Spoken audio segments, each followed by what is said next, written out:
If you've been scrolling through endless lists of pre-built rigs, watching people argue over the best value and still feeling like you might end up with a machine that looks great on paper but stalls the first time you load a game, this review is here to help you cut through the noise.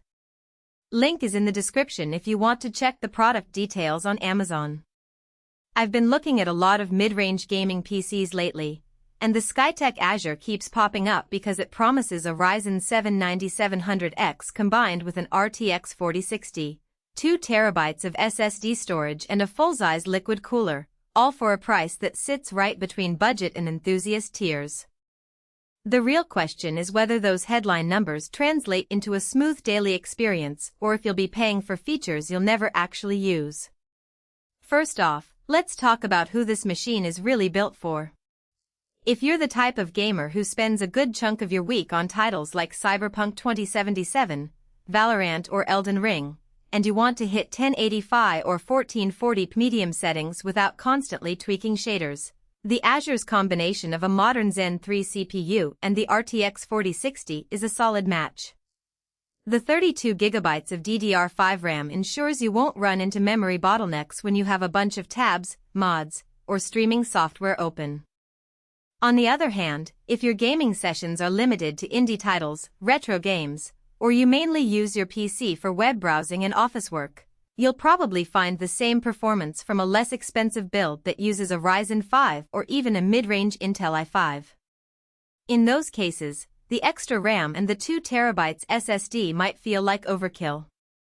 One of the first things I noticed when unboxing the Azure is how the case is designed to showcase the RGB lighting. The front panel and the 360mm AIO radiator both pulse and sync, which makes for a nice aesthetic if you're into that gaming cave vibe. But beyond looks, the real benefit of that large radiator is the cooling performance. In my short testing period, the CPU stayed under 65°C while running Assassin's Creed Valhalla at 1080p with settings cranked up. That's a decent margin, especially if you plan on overclocking later. The cooler's noise level was also reasonable, around 30 dB under load, so you won't be distracted by a whirring fan while you're trying to concentrate on a boss fight. Storage is another practical point that often gets glossed over in marketing copy. The 2 TB NVMe SSD gives you ample space for a solid library of modern games, which typically range from 30 to 80 GB each. Compare that with a 512 GB drive, where you'd be forced to uninstall and reinstall games regularly. The speed of the drive also translates into quicker load times. On my first launch of Resident Evil 4 Remake, I saw a drop in loading time from roughly 45 seconds on a SATA drive to about 25 seconds on this NVMe unit. That's the kind of day-to-day benefit most shoppers don't think about until they're waiting for a game to start. Now, let's address a hidden trade-off that shows up once you plug the Azure into your existing setup. The system ships with a 650W gold-rated PSU, which is reliable for the current GPU, but it leaves little headroom if you plan to upgrade to a higher-tier card like an RTX 4070 or 4080 in the next year. The PSU is sufficient for the current components, but you'll probably need to replace it if you decide to push the system further. That's not a deal-breaker, but it's something to keep in mind if you're looking for a truly future-proof platform. Connectivity is pretty straightforward: Wi-Fi 6, 802.11 AC, and a handful of USB-C and USB-A ports are on the rear panel, and the motherboard offers an HDMI output and a DisplayPort for graphics.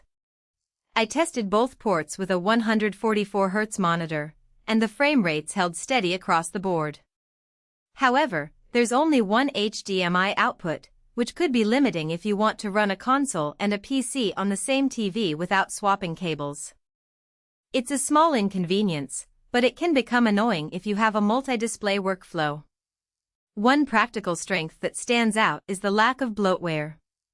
The system arrives with Windows 11 Home and a clean software environment, no trial versions of antivirus, no forced game launchers.